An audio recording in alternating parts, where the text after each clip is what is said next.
Hello, I'm Jyotika. Welcome to Excelling Psychology. In today's class, we'll do predicted paper 3 very specifically for cognition and development. So, if you have taken this option for your paper 3 for AQA psychology, this lesson will be useful to you. Interestingly, cognition and development is a compulsory topic for Oxford International AQA Psychology for paper 2. So, this lesson should be useful to Oxford International students also, not so much as a predicted paper, but just to revise your topics and learn how to write answers. Right at the beginning, I want to tell you this is not a guaranteed paper, that's why it's called predicted. This is just an educated guess of what can come in the coming paper 3 on 9th June. So take it with the spirit that these are the questions you can prioritize for the paper, not that you don't have to do any other questions.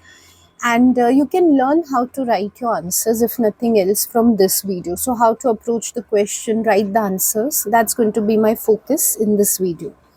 I'm an international tutor for AQA psychology. I've been teaching since 9+ years. So if you want to schedule your classes with me, I'm leaving my email ID and WhatsApp number in the description box and pinned comment below.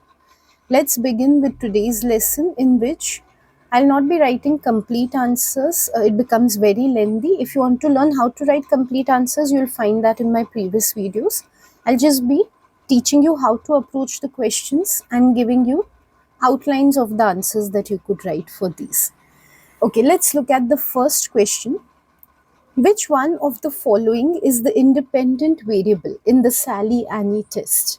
Sally-Annie test has been asked a lot in past papers for the longer questions. So this time we expect it to come for lesser marks. And this is a simple multiple choice question, but I would like to say it is pretty deceptive. Students many a times don't think about research method features of key studies they come across. So undoubtedly, if I ask students about the Sally-Annie test, they can describe what is on that test.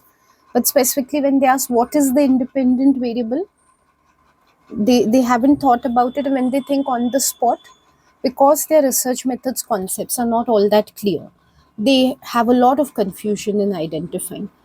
So what I'll do is answer writing here has no strategy as such. You just have to give the correct letter. So there's nothing to discuss in that. I'll rule out the wrong options and tell you why they are wrong so that you learn how to correctly identify the independent variable. Okay, so let's look at each of the options. Some of you who know the right answer already, you know what it is. But for the rest of you, how to think in MCQs, how to rule out other possibilities is what you can learn now. So the first option is whether the marble is in the basket or the box. If you think about this is not the independent variable, this is the dependent variable, because the child has to answer where they think the marble is. So that is what they are being tested upon, or that is what is being measured. By definition, what is being assessed is always the dependent variable, not the independent variable. So definitely this isn't the right answer. Let's look at the next one. Whether the participant has high or low levels of intelligence. Intelligence does not have anything to do with the Sally-Annie study. To some extent, it is about emotional intelligence, but more so about perspective taking. So that's why intelligence doesn't figure out. Why they've given such a distractor is many students tend to relate everything with intelligence. Like all topics for them, all studies about intelligence. So they know some students are going to pick this one. Very generic option as such, it's definitely not about that. Next is whether the participant is autistic or not. This is the independent variable. As I just mentioned, Sally-Annie test is about perspective taking. So those who have the condition of autism are unable to take perspectives correctly, whereas those who don't have it are able to take perspectives correctly. And very clearly in the Sally-Annie test, it has been mentioned that it is frequently used with autistic children. Independent variable, just to remember, is that variable the researcher is interested in, which, if a change takes place in that variable, how does it impact some behavior of interest? Like in this case, whether the child can say that the marble is in the box or not, that is the interest of the researcher. That's what they are measuring, as we established in the beginning. But what does that depend on? Or what does the researcher think what can change which can impact whether the child can know where the marble is? Whether the child has autism or not, that will impact whether they know that the marble is in the box or not. So definitely that is the independent variable. Again, independent variable is that factor which affects the variable being measured in the study. So here, whether the child has autism or not is going to impact whether they can identify correctly where the marble is. Next is whether the puppet is Sally or Annie. Okay, this is just a part of the procedure. This is not any variable at all. Sally and Annie are just the characters which have been introduced so that the children who are very young, who are tested on this typically, can identify with the situation being given to them and can think about it from the doll's perspective. So those are just two characters who are included in the procedure. Again, this is a very good distractor because many students are going to select this. Their line of reasoning is going to be that whether the doll is Sally or Annie, somehow that is impacting whether the child thinks the marble is in the box or not. If you think about it carefully, that is not what is impacting. Doesn't matter the doll is Sally or Annie, who placed the marble, who left the room, who came to see the marble. These are just sequences in the procedure. That's not impacting where the child is going to look. Where the child is going to look is being impacted by the child's mental state, whether they have the ability to take perspective or not. So if you've learned the study very superficially, you might think whether the doll is Sally or Annie is impacting the dependent variable, whereas that is not really the case. Okay, so sometimes I think this is a very good example of how students can take MCQs for granted. Like, oh, it's just a one mark, it's just an MCQ, it's easy to score. That's not the case. Just because it's for one mark does not mean it's easy to score. The question can be something that you have to think about in depth, something for which you should have learned the study well and understood it well. So if you've understood the Sally Annie test well, you would be able to answer this question. The best approach to score on these type of questions is practice a lot. Your textbooks, guides, course companions have excellent questions in the margins at the end of the chapters, which most students don't practice. They practice only past papers. Make use of so much of good practice material that has been given to you in the chapters itself, and then it becomes very easy to answer these type of questions. Just rereading doesn't help that much. So that would be my suggestion. Okay, let's look at the next question.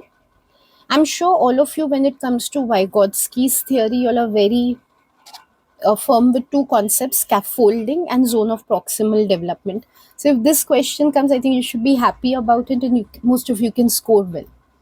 The question is outline and briefly discuss the concept of the zone of proximal development in relation to cognition.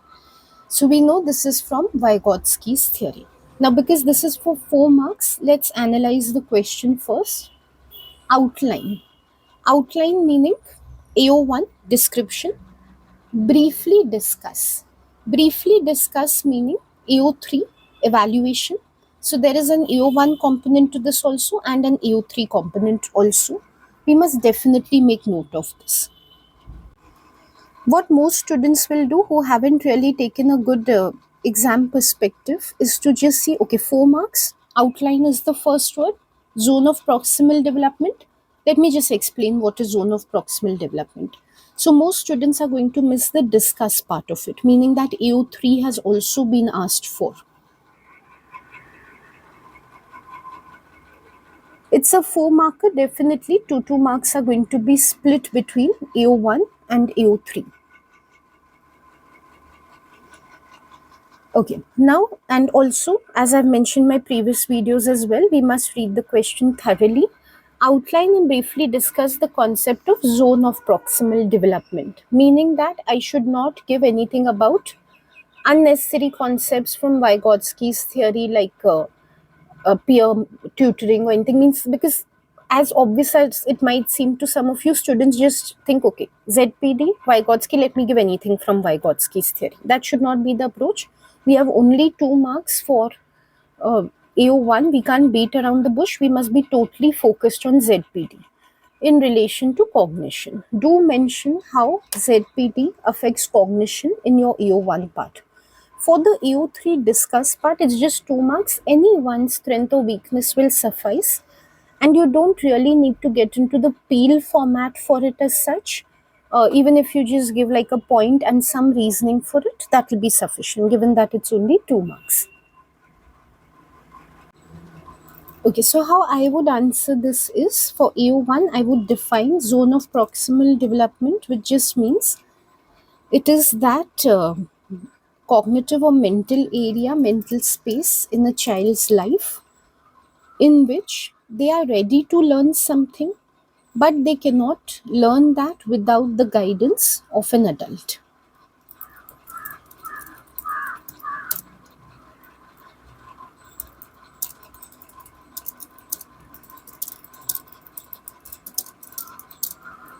Just to quickly refresh the concept, because some students are not very clear on the meaning of Vygotsky's concept.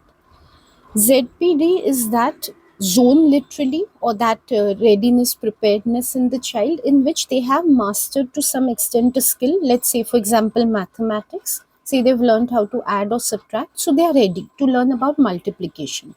But that is something they won't be able to do independently without the scaffolding of an adult.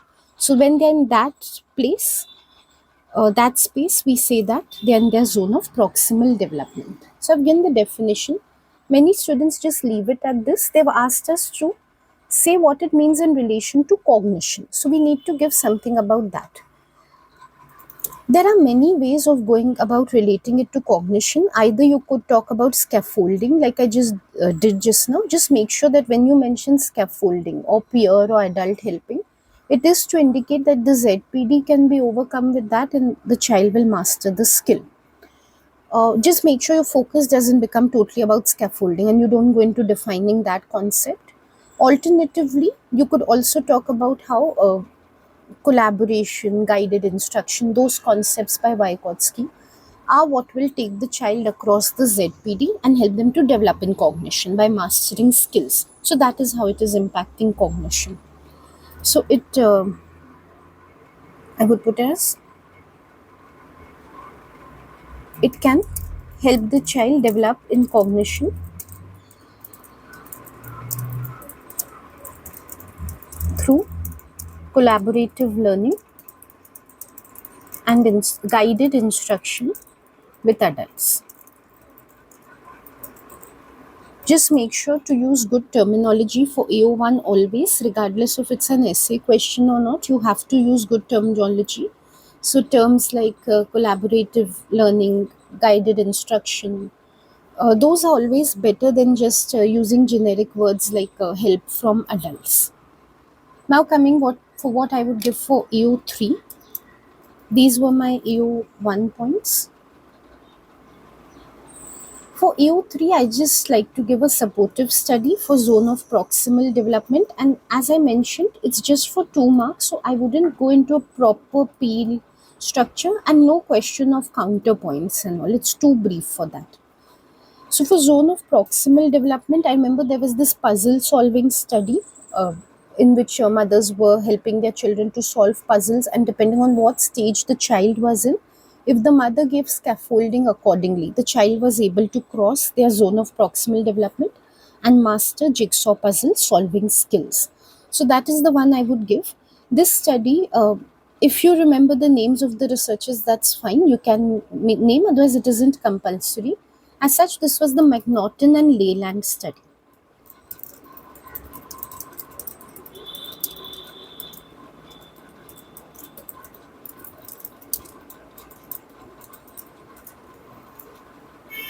uh, I can say to support ZPD. For 2 marks, what I would say is like give the procedure and results in 1 or maximum 2 sentences.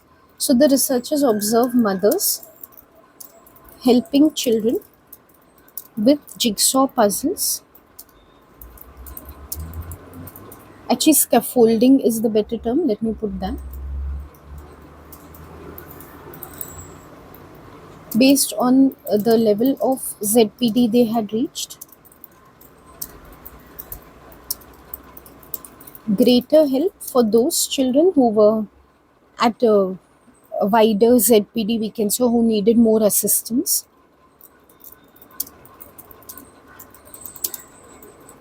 and lesser for those with a narrower ZPD or those who needed less assistance.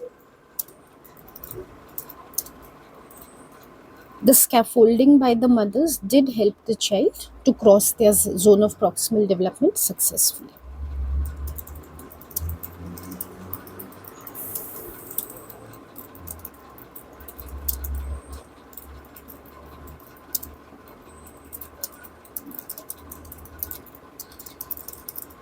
So that would be my evaluation point.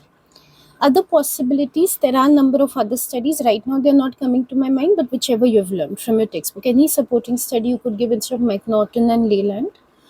Or alternatively, if you want to give some general evaluation points, definitely it is a reductionist approach to assume that only like the child being in the zone of proximal development, identifying that, giving them tutoring would help them to cross the zone. That ignores the child's inherent intelligence, for example, or biological preparedness to move on to the next level. Basically, the explanation is reductionist, and it ignores innate inherent factors, prioritizes socio-cultural factors when it comes to studying development. So I think reductionism should be one simple evaluation point. Let me just think quickly if there's any other evaluation point. Also, it might be reductionist only or oversimplified in the sense to assume that the zone of proximal development would be easily identifiable. Not all children would require similar assistance to cross the zone of proximal development, which is something we see in the study also. It might have to be customized to what sort of help the child needs, which might require more than standard like socio-cultural practices of propelling the child forward. So that is also something we can take as a point. For strengths, one more strength coming to mind is application to everyday life. Very, very useful in classroom instruction to identify ZPD and help the child accordingly to take them forward. That is excellent application for this concept. So definitely, this is how we could answer this question. Let's look at the next one. Research methods type of question from Balajian. Again, Balagion's theory is one that has been assessed quite a bit in past papers for longer questions. I think quite frequently it has come up. So some shorter question, perhaps research methods or ethics types of questions could come from here. So for now, let's look at some research methods type. I'll just read out the scenario first. A phenomenon studied by Balajian is the collision phenomenon. Kotowski and Balajian showed infants a cylinder rolling down a ramp. At the bottom of the ramp was a wheeled toy bug. In the possible task, the cylinder didn't hit the bug and the bug remained stationary. In the impossible event, the cylinder hit the bug, which still remained stationary. Infants of 2.5 months looked longer at the impossible event. Okay, so Balajian's impossible tasks we have studied a lot, and of course, to support her theory, it's a foundation of her theory. So we've done the tunnel tasks and the rabbit and carrot tasks, right? So here they've given a little different one, which most of us must have not learned for AO1. But we can apply very easily the knowledge of what we've learned about possible, impossible events because the paradigm is the same, even in this one. Regardless, now let's see what they're asking us in the research methods questions. Identify the IB and DV in this experiment. So just to revise something you've learned in AS, and if you are in AS Oxford International, something you've learned right at the beginning. When it comes to identifying the IB, what do you ask yourself? What is that factor which the researcher expects when it will change? It will impact what the researcher is measuring. If it is difficult for you to identify the IV, as I always say, identify the DV first. That becomes simpler. From the DV, you'll be able to identify the IV. DV is always answered very simply. What is the researcher measuring? What is of the researcher's interest? What behavior is of the researcher's interest in this situation? This is a 2 marks question, meaning that 1 mark is for specifying the IV, 1 for specifying the DV. You don't need to explain anything. You don't need to explain why it is the IV or DV, but mentally you have to think, then only you'll be able to answer. Okay, if you think about the dependent variable, there is a little cheat code here. You know already about so many of Bellagion's studies. So, what is always her DV in any study? Bound to be the same here. It is going to be about infants. What do we call it? Looking time or staring time, right? And even if we don't know that from previous studies, even if we are not able to bring to mind, just ask ourselves what the researcher is measuring here. So, when they tell us the 2.5 months infants look longer at the impossible event, that suggests that is what the researchers were measuring, looking time. That's when the result they're saying they were looking longer. So that's the D, right? And now after identifying the DV, if you want to identify the IV, becomes easier because now we can think, okay, given that looking time is the DV, what is impacting looking time in this study according to the researcher? What is that factor which is bringing a change in the looking time? Whether the task is possible or whether it is impossible. Right? Because the researcher is expecting somewhere when the task is impossible, the infant will look for longer, which is what they found also. When the task is possible, the infant wouldn't look so long. So, how long the infant is going to look is depending on this, the possibility of the task. Again, there's a little cheat code here also. That is always the case in all of Bellagion's experiment. There's going to be an impossible possible event, and it's the DV looking time is going to be in relation with that. One more thing I would like to say is not very important here because it's just for one mark. Still contextualize. Still don't give it in very general terms. Like when you say impossible possible events, do make use of some wording from the situation. Because if you just write possible impossible event becomes too broad. Like I said, applicable to any of Bellagion's experiments. So it should show that you're able to engage in them this stem and identify from this stem. These type of questions, when you're writing in the paper, you just need to give one line on each. So I would say the IV is possible or impossible type of event, basically whether the cylinder hit the bug or not, right? Because here if you see what's the possible task, the cylinder hit the bug, and the impossible task is without hitting the bug, it's moving forward. So to contextualize, that is the wording I will use. The type of event: possible, cylinder hit the bug, impossible, cylinder did not hit the bug. Okay, and what's the DV? Like I mentioned, looking time.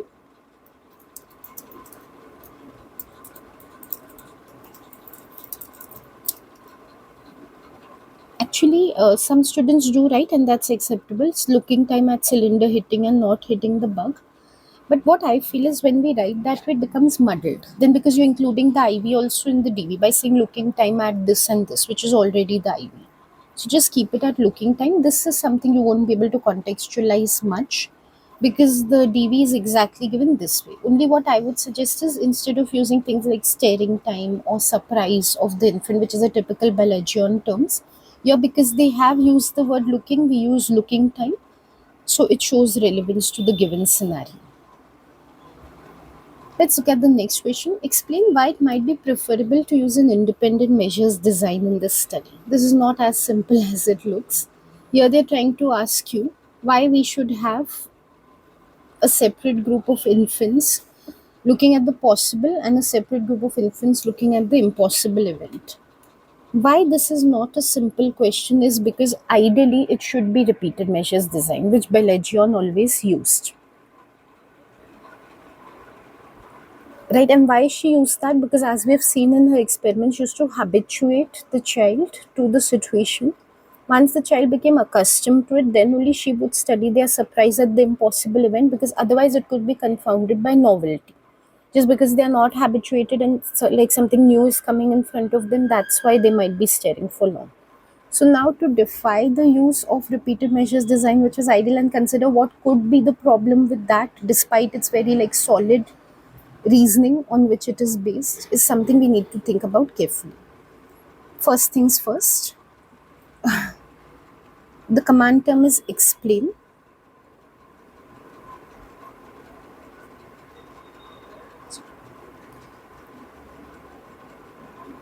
That means it is completely AO1.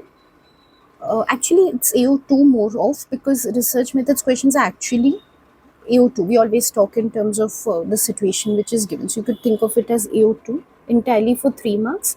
Only I'm trying to indicate there's no AO3 in this.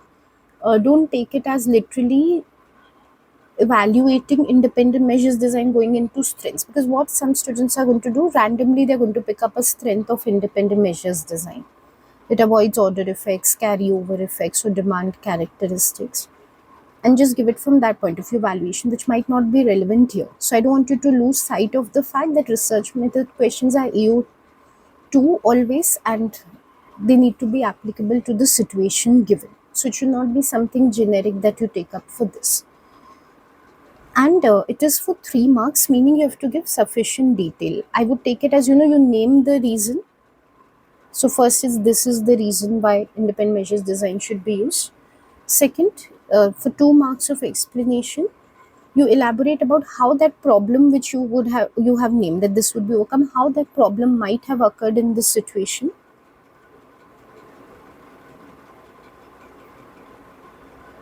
And then once you've identified, you explain again in context how independent groups design is helping to overcome this problem in this situation.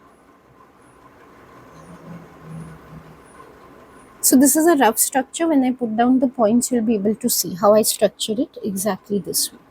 So this is most important thing. What is the question about? How to tackle it. Second most important thing is, like I said, not giving random points, giving points which are applicable.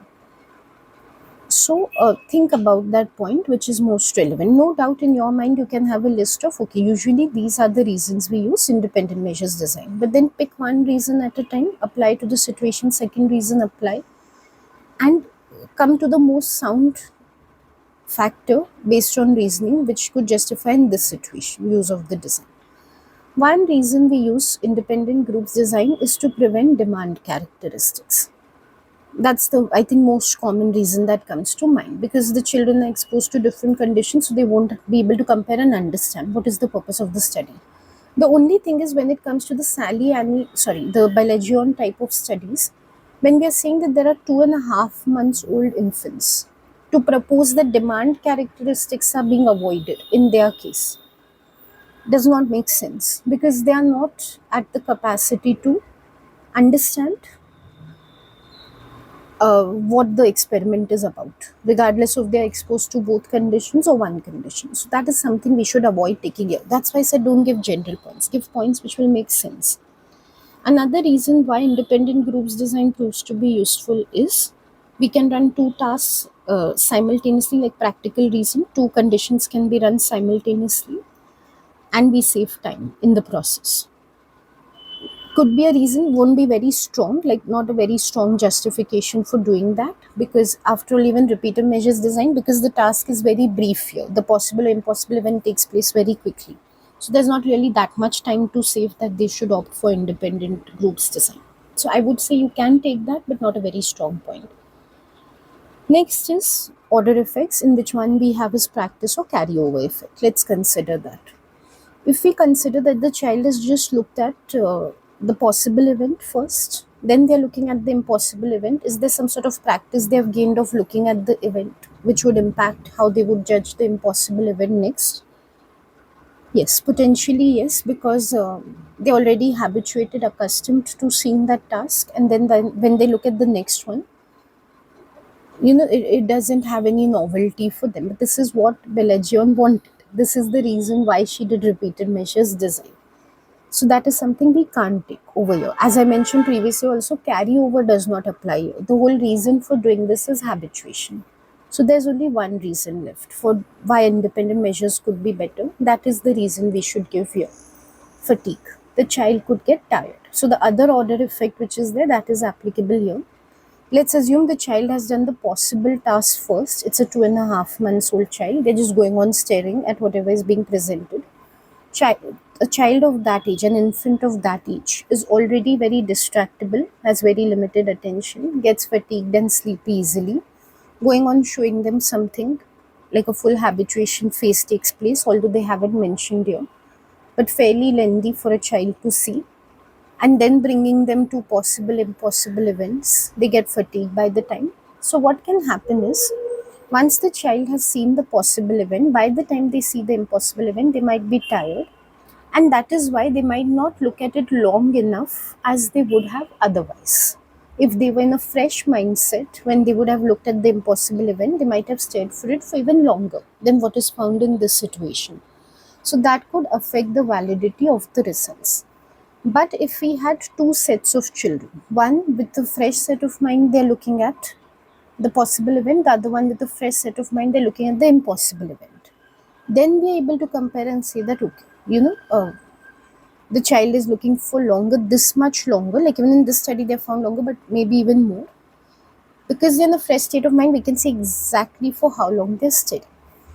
So Pelagion had a very logical reason for taking repeated measures design, but this could be the only problem with it, fatigue effect, which could have been eliminated through independent measures design. No doubt that would create the problem of how habituation would take place. But here that is not the concern. Here the concern is to point out the weakness of this design, which could have been overcome by independent measures. Now the question is how to put it in the paper. As I mentioned, first is for specifying which problem could have been overcome or improved, just identifying or naming it. Fatigue effect could have been overcome. Next, how the problem must have occurred in repeated measures design. Keep emphasizing on age of children. I always say that when I teach in class about cognition and development. So infants only 2.5 years old could be easily fatigued. Looking at one task after the sequentially. Now the key thing, this could have impacted their staring time or looking time. The second event when it takes place could have been adversely affected.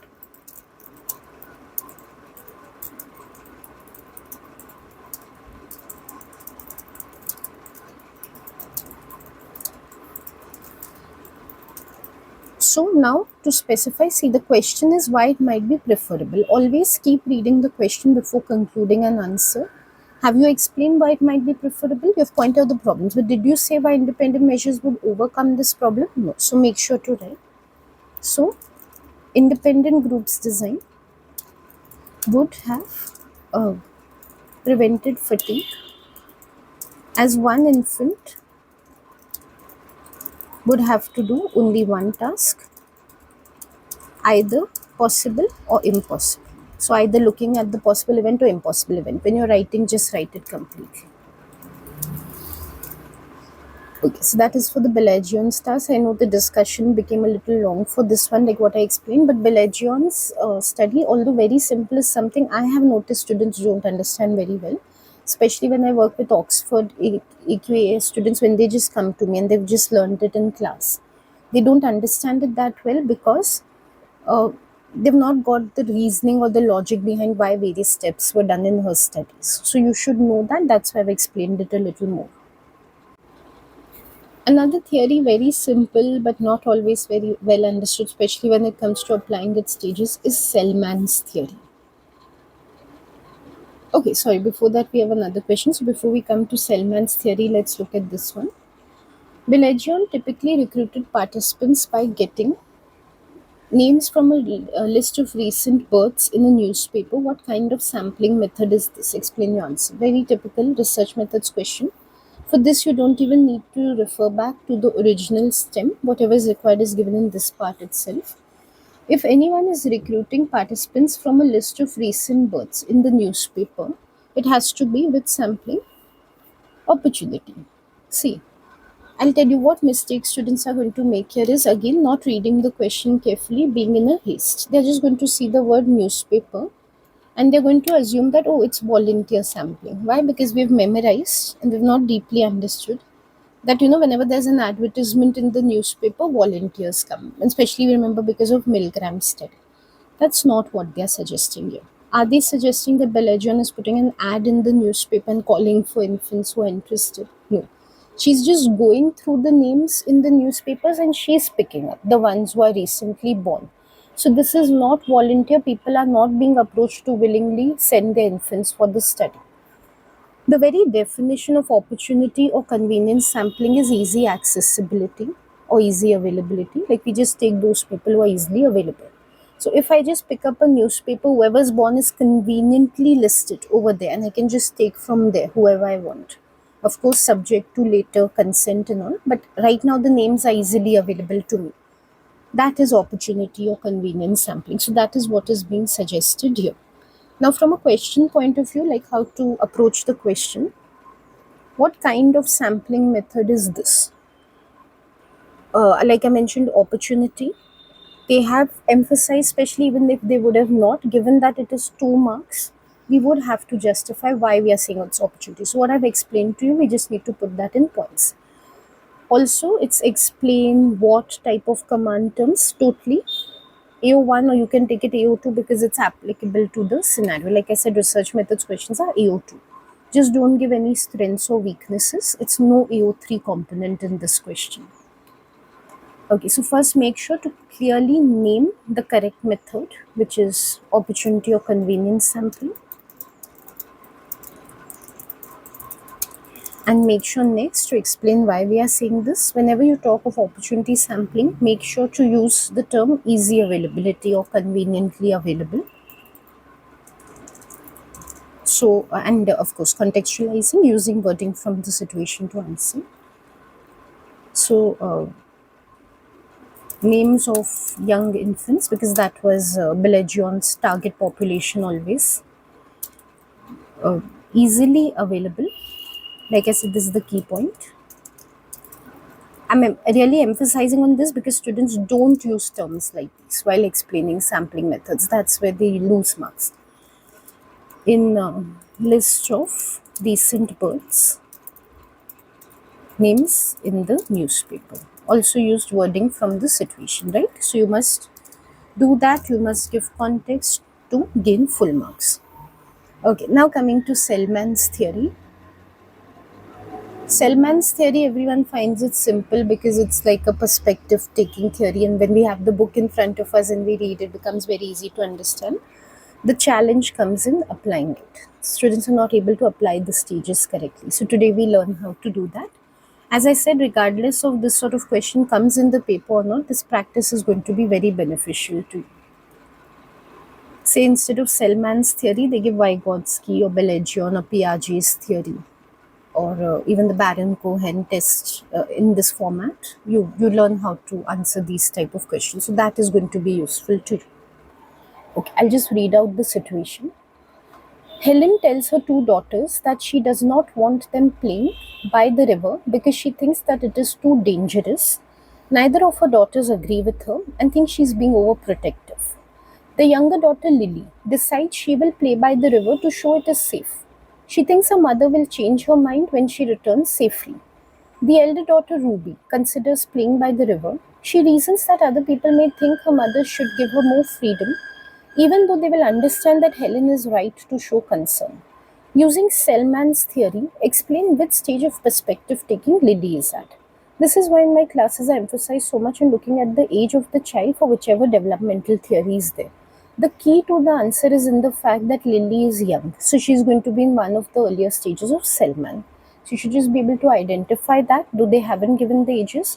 Once you identify which stage she most probably is in, very easily then you can apply it or link it to the situation given and explain why she's thinking that, she should play by the river.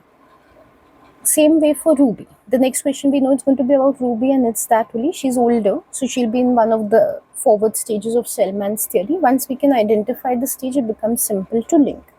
So whenever you're learning any of these developmental theories, make sure to know the names of the stages correctly and which apply to younger children, older children, of course with the ages, because even if they don't mention the exact ages here, still helps you to identify. Okay, if you look at Lily's behavior, see the reasoning. Why is she choosing to play by the river? That's what you have to think about. Because she thinks her mother will change her mind. which is that stage in which young children think that they can change the other person's perspective into their own. Think about the name of that stage in Selman's theory. Also, make sure to use very good terminology, otherwise you're not going to score. In the sense, the name of the stage has to be given perfectly verbatim. You can't change the name of the stage. In different textbooks, there might be slight difference in how the stages are named. That's fine, but make sure from whichever textbook you've learned, you're using that name only. So when it comes to Lily, we can say she's using the self-reflective perspective taking. She's in that stage. This stage is around when the child is about 7 to 12 years. Again, depending on which textbook you're referring to, slightly different age range might be given, but she appears to be in that stage because firstly, she's young, as I mentioned, this is one of the youngest stages. Secondly, because the way she thinks she can change someone else's perspective, that's self-reflective perspective taking. This is stage 2 in Selman's theory. If you don't remember the stage number, that's fine. But if you do, I strongly recommend that you write it. As much as you can show your understanding of the theory, as much as is relevant, of course, not everything, not the other stages which are not applicable here. But if you can give like age range, correct name, and all, it just enhances your answer, increases your chances of getting full marks. This is AO1 answer because with stage explain, these are typical AO1 command terms. So let's see what we can write for this. Do restrict yourself to 2 or 3 lines. Don't give more than that, won't justify for 2 marks. So first I would say Lily is perhaps between 7 to 12 years. I can say perhaps because it appears that way, not definitive. They haven't mentioned. And this stage in Selman's theory is called self-reflective perspective taking. To just like again in a very few words, maybe less than a line also to explain what is this stage about. The child can consider that others can have different perspectives. So it's not like Lily doesn't understand that her mother has a different perspective of playing by the river. She does. It's just that although they know that others have a different perspective, they still think that they can influence others with their perspective. So they believe they can kind of impose their perspective on the other person. So understand others' perspective, but believe they can influence with their own. Now, of course, key to scoring here is to refer to Lily and her mother, to talk about their situation, to use wording from the situation. Otherwise, we're not going to score well. We can't give a general answer without contextualizing. And I'm sorry, I just realized I said it's AO1, it's actually AO2. Today I'm confusing between AO1 and AO2. I apologize. But scenario based questions are AO2. Of course, there's an AO1 component where we name and identify. So either you can think of it as AO1 is 1 mark, AO2 is 1 mark, or just that AO2 is 2 marks. So to score on that AO2, you need to be able to refer to Lily and her mother explicitly. Now, what many students will do is after writing this, they would say that Lily believes she can convince her mother to uh, play by the river, that she should play by the river. Always, when you give an AO2 point, I can't emphasize enough, you've mentioned something in the previous point, something you've made clear from AO1. She understands others' perspective. So when you're just saying she feels she can convince her mother, have you mentioned what is the mother's perspective? What other perspective is she understanding? No, you have not given that. Directly, you're just saying, okay, she can convince the mother. So you're giving the second part of it, that she can convince or influence the mother. You're giving what is her perspective. What about that point where you said that she can understand others' perspective? So think of it as making sure when you give AO2 that whatever you mentioned in AO1, you're covering all of that in AO2. You're not leaving out anything. Like when I say, you should contextualize, link, or use wording from the situation, many students are not sure exactly which wording. So if you think of it this way, that whatever I have covered in U1, everything should have an example for it from the situation. Maybe that will make it easier for you to contextualize. So you could say something like the mother's view is that playing by the river is dangerous, or yeah, I think they've used the word dangerous.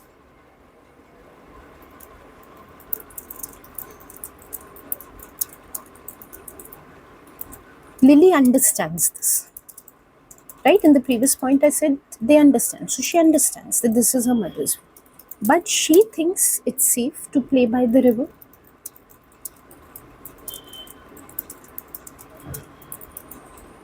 And again, see, when I say she feels she can influence the mother, that's general. How did I see in this situation? Where did they mention that she can influence the mother? Her mother will change her mind when she returns safely. So make use of that. Instead of just generically repeating the point over and over, the child feels they can influence. Lily will influence. Instead of that, say because she thinks that when she returns safely, mother's mind will change. That way, you should give application. But she thinks it's safe to play by the river because she can change the mother's perspective by returning safely. So make sure to answer this way. The same approach, whatever I have explained here, applies to the next questions because question is the same. They're just talking about the other child now, which is Ruby. Okay, so this one I'll just jot down quickly. So again, to name, I would say Ruby seems to be in stage 3. How I'm able to say she's in stage 3? Because you see, she considers playing by the river. Her reason is different from Lily. She doesn't feel that she'll be able to show her mother that it's safe to play by the river. Rather, she's making it a matter of freedom. She feels she should get that freedom to play there. And one more very critical thing is she thinks about freedom in the sense that other people will feel that her mother should give her freedom. So if you think about Selman's theory, those children who've come in 10 to 15 years range, those who are in stage 3, they are the ones who believe that it's important to take a third person perspective or to think in larger societal terms rather than just about the two people who are involved in the situation. So Ruby's approach seems to be that way. Okay, so again, to follow the same format I've used earlier, I would say Ruby seems to be between. Uh, Again, depending on the book, some books specify that Selman stages overlap a little. So I generally refer to that 10 to 15 years. Some give it as distinct stages, like the stage got over at 12 years, then the next one begins. So they would say 12 to 15. So I would say 10 to 15 years. It's called mutual perspective taking. This is where the child, we can say, steps outside a two-person perspective and likes to involve a third perspective.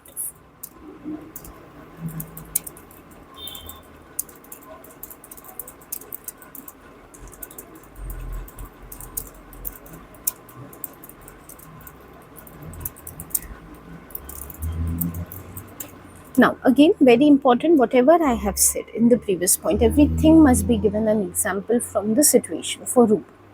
How is she stepping outside the two persons' perspective? What is her perspective? What is the mother's perspective? What are the two perspectives? Her perspective is mother should give more freedom.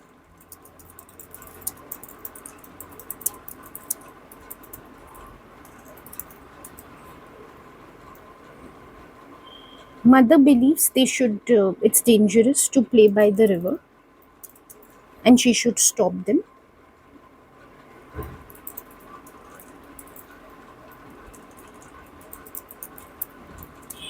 Means she should stop her daughters.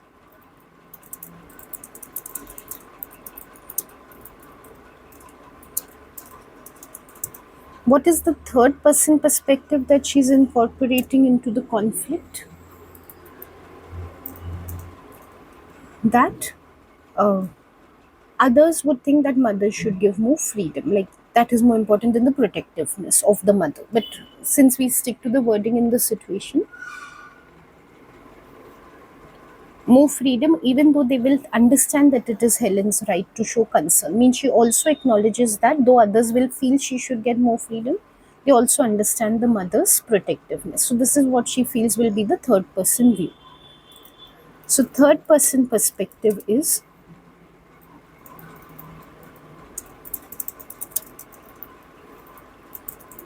others would feel she should get more freedom despite understanding mother's concerns. So that's it. That's how we can answer questions about Selman's theory.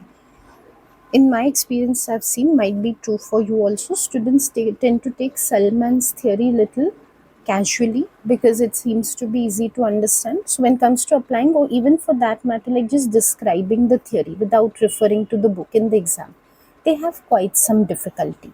So when it comes to cognition and development, all the theories are such. There is quite a bit to memorize, I would say, in terms of age ranges, names of stages, and all. So take it quite seriously. Don't take any theory lightly and make sure your understanding is thorough. Sometimes what seems simple, understanding of that cannot be achieved till you think of concrete examples of them and you're able to relate to real life situations. So make sure you put that effort while learning so that it becomes thorough in your mind. Let's come to the next question. Outline and evaluate Piaget's mechanisms of cognitive development. Now, of course, Piaget, Vygotsky, those theories are very important. A tendency has been seen to assess Vygotsky and Bellagion's theory a lot. Piaget's theory has come a little early on in the papers, so we can say it's due for assessment because it's been quite some time. However, a full 16 marker might not come up, so something like an 8 marker. Overall, Piaget's theory is very extensive. Broadly, it's divided into two parts: the mechanisms, assimilation, accommodation, equilibrium, and the stages, the four stages of development. When it comes to an 8 marker, particularly, although even for 16 marker they're likely to do that, they would emphasize on one aspect of the theory. Because it's too much, like in this type of question, the outline is the AO1 command term, it is worth 3 marks, and evaluate is AO3 command term, which is worth 5 marks. They can't really expect you to give all the stages as well as all the mechanisms for just 3 marks of AO3. So undoubtedly they have asked you for only the mechanisms of cognitive development. Let me first clear the typical pitfalls on this type of question. Firstly, not knowing what mechanisms of cognitive development is. Most students are just going to read the name Piaget, bring up the stages in their mind so quickly: sensory, motor, concrete, operational, pre-operational. They're going to write about that. Please read the question. It's about mechanisms. If you're going to go in the other direction, very strong chance you're going to get a full 0 out of 8. Secondly, when it comes to the mechanisms, okay, AO1 is 3 marks. Let me just give 3 points. So let me just name assimilation, accommodation, equilibration, and maybe just give a one-line definition of each. No doubt, we do suggest 3 unique points for 3 marks. That's true. But of course, there has to be complete understanding of the concepts in those 3 points. If it's taking you more than 3 points, in the sense, like I always say, 3 points are not equal to 3 sentences. So if it's taking more than 3 sentences to explain what is assimilation, accommodation, so forth, make sure that you give those many sentences. Like, don't forcibly restrict it to 3 sentences at the cost of not explaining things properly. So take the right approach. Make sure all these 3 concepts and their relation with each other is clear by the time you end the AO1 part. Because after all, you're explaining how cognitive development occurs. That should come across from AO1. Secondly, coming to AO3, for a 5 marker AO3, 2 solid, strong evaluation points in Peel format. This is an essay question. Preferably, uh, you know, uh, one strength and one weakness to maintain balance. Though not compulsory, both could be strengths or weaknesses. I strongly recommend one strength, one weakness. Let's make an outline for what we could cover for this one. Unnecessary introductions are not required. Who was Piaget? He was a Swiss psychologist. How he differed from Vygotsky? Totally irrelevant to what is being asked. So keep your focus directly on the mechanisms of cognitive development. Of course, a good way of beginning is to suggest what is a mechanism of cognitive development and to take it forward into the specific concepts from there. So when we talk about mechanisms of cognitive development, Piaget just meant that there are some mental strategies that a child applies. You could also use the term schema, definitely. A very strong way of going about it. So, schemas and their regulation to understand the world around them or to understand how things operate in the world around them.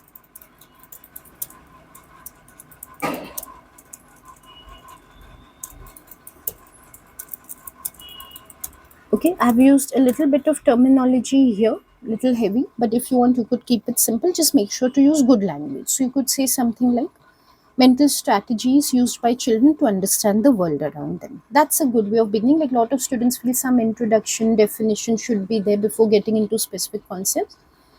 No doubt, you can give that, not compulsory. You don't want to start abruptly from assimilation, but then make sure it is relevant, like the one I've given. Then you could just simply, to take it forward, following are the mechanisms. So beginning with assimilation, I know these concepts you all know very well, you all have learned the definitions very well. Assimilation is just, okay, also one more question, because we're going to use the word schema so much. So one question that is going to come up is, should we define what a schema is? Not very necessary, not directly relevant to the topic, and anyways it's unfolding as we're going about what our schemas are becoming clear. If you want, no harm, give a one line definition. So you can say they are mental frameworks for understanding the world or to understand new experiences. That's perfectly fine, not compulsory. So assimilation just means incorporating new information into existing schemas.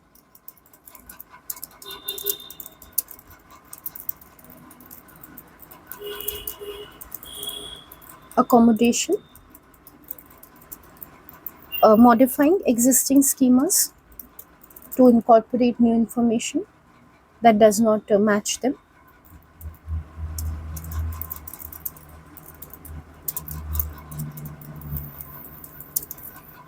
Now, what I was telling you about initially, this is where I meant to, incorporate that. If it takes you more sentences to explain something better, do take those more sentences. Like, don't strictly restrict yourself to 3 sentences. So, for simulation, I feel very strongly it is better explained if I can give an example. So, I would like to do that. Of course, you might feel you've defined so well that you don't need to give an example. You can skip it in that case. Means if you're strictly restricting yourself to 3 sentences, the 3 sentences should be so clear and impactful that they don't require an example to be given with them. Always after you write an essay, especially as I say, take that 2 minutes to read it and think about it is effective or impactful or not. Of course, you won't be able to do much of that in the paper because reading afterwards, scratching out, and all is not a good idea. When you're practicing, make sure you do these things. So, I would say child has a schema for let's say the reflex schemas which the children have inherent for grasping. So, just like they grasp their rattle toy, they would grasp the a toy car given to them in the same way. So that's how they assimilate. When it comes to accommodation, for example, let's say the child has the schema for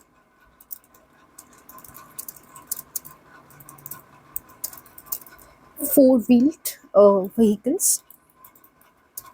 Like he believes that cars are vehicles, then sees a three-wheeled auto rickshaw maybe, or maybe sees a two-wheeled bike.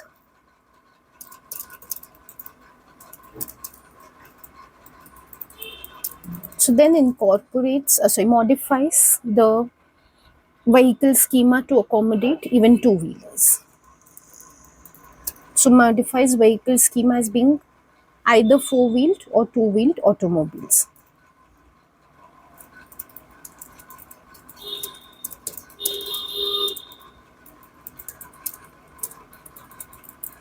And then of course equilibration, I'm sorry, and many students forget about this. They just give assimilation and accommodation.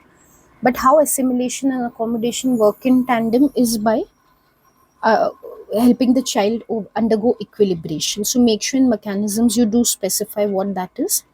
So the child's first preference is always to assimilate information. Whenever they come across a new experience, they try to assimilate it.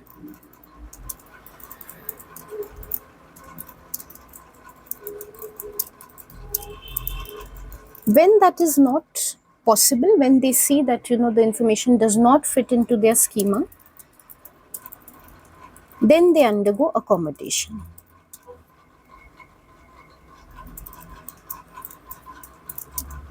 This is called shifting from disequilibrium to equilibrium. Means that disequilibrium, which is experienced when they are unable to assimilate, that takes them towards accommodation and establishes a balance. So equilibrium. Equilibrium.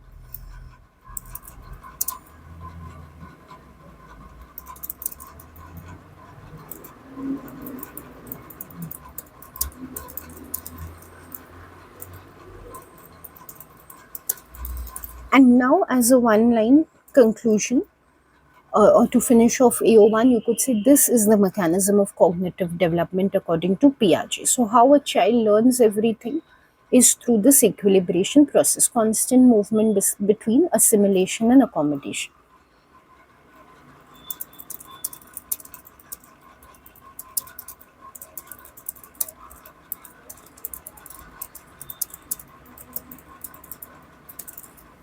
So yes, I know it might look lengthy for you to you from an AO1 point of view, but as I mentioned, 3 points is my focus: assimilation, accommodation, equilibration. Those should be well explained. You could be explaining them in lesser number of words you're able to explain without examples. That's how you can shorten it.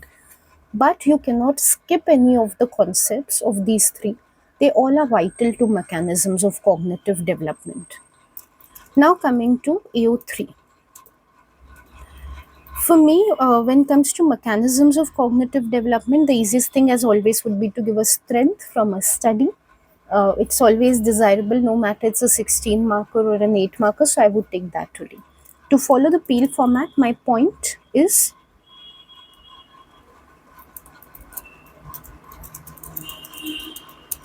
empirical support from research. So here we have the very famous FACE study, as most of you must have learned, the FAN study. Okay, Peel format. So in I would say in the elaboration, FAN's classic study on, as I always say, for development, age ranges. Very important to remember and to mention, even for the supporting studies, because that only conveys when you give the age at what stage what is happening, which is what the theory is all about. So if you skip over the age, you're missing the vital element in development. That's why many times when independent learners ask me which of the options they should take for paper 3, I say that if you have the capacity to remember a lot of age ranges, no doubt, like, you understand them, you don't rote learn as such, but you'll be able to remember ages as fine as okay, this is 4 years, 3 years, 2 years, then only take development, because it's very important to writing answers well. So when it comes to Fan's classic study, he took children as young as 4 days old. You have to emphasize that to show like how the concept of schemas, innate schemas, uh, already exists, and then assimilation takes place. So till you specify that it's like 4 days old, that doesn't become very clear. If you don't give the age, so the reader would feel okay, maybe the child's become older, maybe they've got experience in looking at human faces. When you emphasize 4 days, oh, that younger child could not have enough experience to understand human faces through learning. It must be an innate mechanism in the child. So sorry, as young as 4 days old, what they did when they were shown configurations of either faces or jumbled up human features, they showed preference for human faces. And yeah, let me do one thing. Let me see if I can pull up that diagram here and show it to you, because I'm sure some of you, because you write this in other wording, you know the study, but maybe you're not able to relate because you might not be able to remember the name of the researcher, and it might not be clicking to you because of the wording I'm using. So let me just see quickly if I can just put up a photo here. So just give me a minute. I just pause the video for a minute. Okay, I know this is not an explanation video, but why I'm putting this, just to explain again why I've put up this photo. Of course, you don't have to draw it in the paper, just so that you can relate to which study I'm talking about. Because I have seen that students learn this study in many ways. It's given in different ways in many references. So I'm talking about this study in which fans showed children either the first like face configuration, or second, jumbled up or any combination features just of a face, hair is anywhere, eyes are anywhere, or just a bland template of a human face. The children showed preference for human faces, the 4-day-old children. Now, what is the explanation? Why am I saying this study is a strength? In the sense, what is it telling me about schemas and assimilation? Children are born with innate schemas. That is becoming clear. How can they have a preference for a face, that first stimulus, instead of the second jumbled up configuration, right at 4 days old when they've hardly learned anything? Because it is innate. So, this proves there are innate schemas in infants. When I mentioned in the beginning that there is assimilation, I also gave the grasping example. The child is trying to incorporate new experiences into these innate schemas.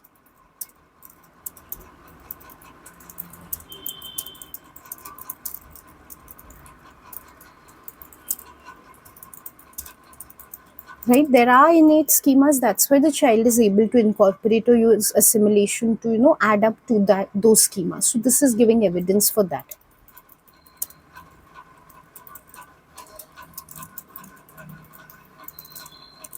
So why is this a strength? Now finally, to link it off, it supports assimilation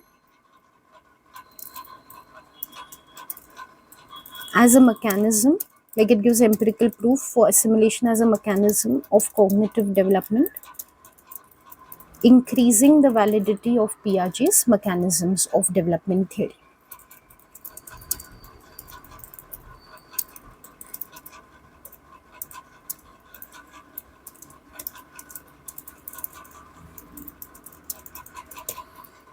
All right, now to give a weakness.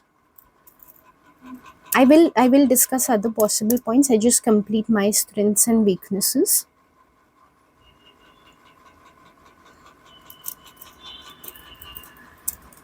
The concept of equilibration is very difficult to prove. Like I remember in Hilder's criticism, I would like to give that.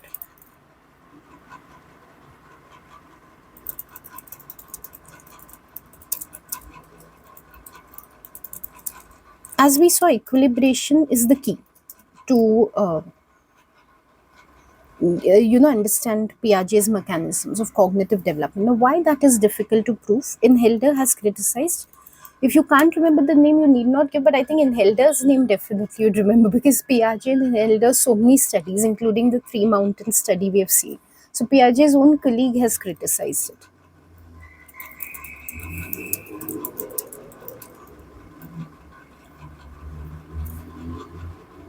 Uh,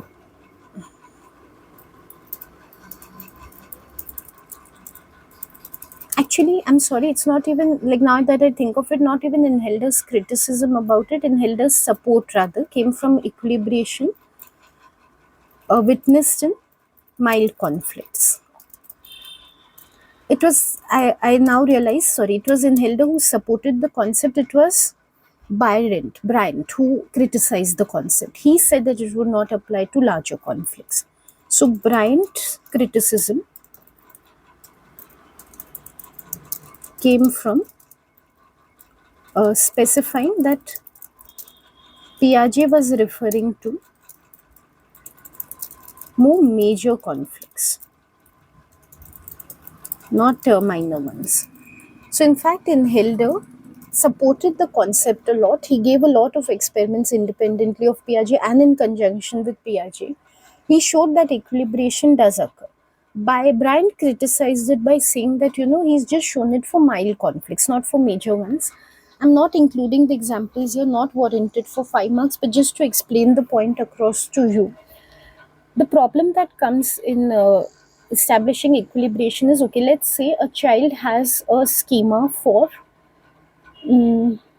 what could be a mild conflict. Let me think. Conservation could be a mild conflict. A child has a schema for if we pour water from a stout glass into a tall glass, the volume of the water changes. That's what the child believes. Then eventually the child realizes, okay, the liquid or the quantity remains of the liquid remains the same. It's just that the appearance is changing. So they learn to conserve. They don't go by appearances, they go by the actual substance of the matter. So in Hilder and Piaget have shown in many such studies that equilibration is taking place. Initially, the child is trying to assimilate by looking at the appearance of objects, but then they're accommodating their schema to accept that an object might even look different or appear different, even though its quantity or volume is the same across containers that it is filled into, say. So that is supporting equilibration. Now, what Brian said is okay, that works as long as the conflict is mild. Why we would say that conflict is mild in that case is because the child already has some concept of substance, quantity. They just need to modify a little bit by, taking that appearance and quantity need not be the same. A little adjustment is needed of the schema and it works. What if the child has a major conflict? Like very young children, we've seen the concept of animism also in Piaget's theory. They believe that, non-living things also have life, and they would talk to their teddy bears or plants as if they are alive, or they might have fantasy friends. Then they come to realize, okay, objects, they like don't have life, they are not alive, only living things are alive, so not everything can be personified as such. That is a major conflict. That is where equilibration cannot it's not that Piaget didn't talk about equilibration. In fact, according to Brian, that is where he meant that equilibration takes place. He did not mean it for minor conflicts like the one which Inhelder has shown, or which even Piaget himself showed in earlier studies. So, according to Bryant, that concept of equilibration applies to such things, big conflicts, major conflicts, where the child has to revise their whole schema to realize that objects are completely non-living. Living and non-living things are totally two different categories, not just a slight adjustment of appearance and quantity, like unlike conservation. So Bryant said that when we give evidence for things like equilibration, it should come from major conflicts, not from minor conflicts like the one shown by Piaget and Inhilder. So now why is this a weakness if Bryant has criticized? What can I say in the explanation? Because some aspects of Piaget's theory, like the one here, equilibration, are not really testable because they become difficult to operationalize. Ideally, what is operationalization in psychology? Variables should be put in such measurable terms that everyone can concede to the same measurement. But what is happening here? Someone is conceptualizing, operationalizing it in terms of a minor conflict, another person in terms of major conflict, meaning that equilibration is not easy to test. It is open to interpretation by the researcher. Does the researcher believe it's about minor conflicts or major conflicts? That makes measurement or testability very questionable. So that is the issue which we are giving here. That means construct validity is an issue with the theory.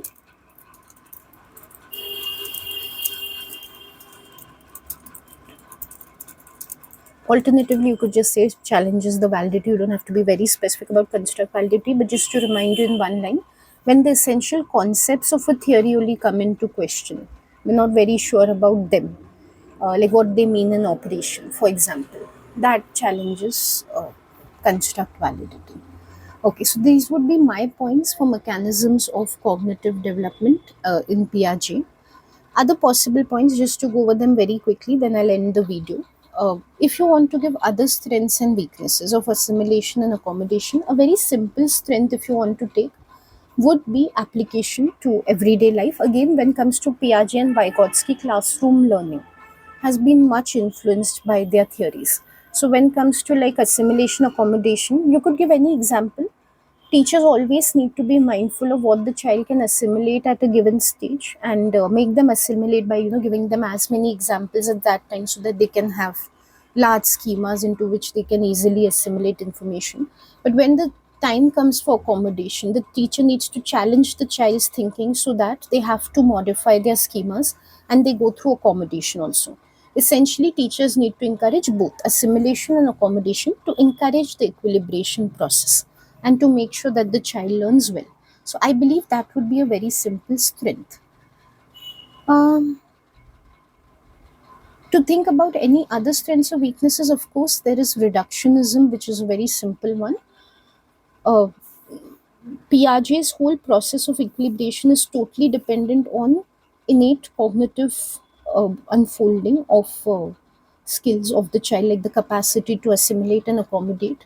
Whereas Vygotsky said it is socio-culturally learned. The child needs mentoring and guidance to move from one stage to the next. If we look at Piaget's theory, it seems automatically the child shows the ability of assimilating and accommodating as the child gets older. So that seems to be some sort of like genetic determinism, though Piaget does not directly talk about genes, but it appears to be all inherited. So, sorry, not genetic determinism, genetic reductionism appears to strongly be present in his theory. Other possibilities are, of course, what I've given about operationalization that could apply in a lot of places. Even basic concepts like assimilation, accommodation, schemas can be difficult to operationalize. There are many differing views on how these should be measured. So, any studies that you've seen in relation to these, you could give them as strengths and weaknesses. As of now, there's nothing else coming to my mind as to how to evaluate. I'm sure in your textbooks and notes, you'll have a lot of points to evaluate well. So you could substitute with any justifiable point in AO3. So that's it. That's what I have today for prediction. In the prediction series that I'm doing since quite some time, the last video I intend to make on schizophrenia, which is not popular only with some of the students which I'm doing, but most of them, even more popular than cognition and development, also compulsory topic in Oxford International. So I'm sure that lesson will be useful to a lot more students. Schizophrenia, which comes into section C, I will cover in the next video. I'll give some predicted questions for that.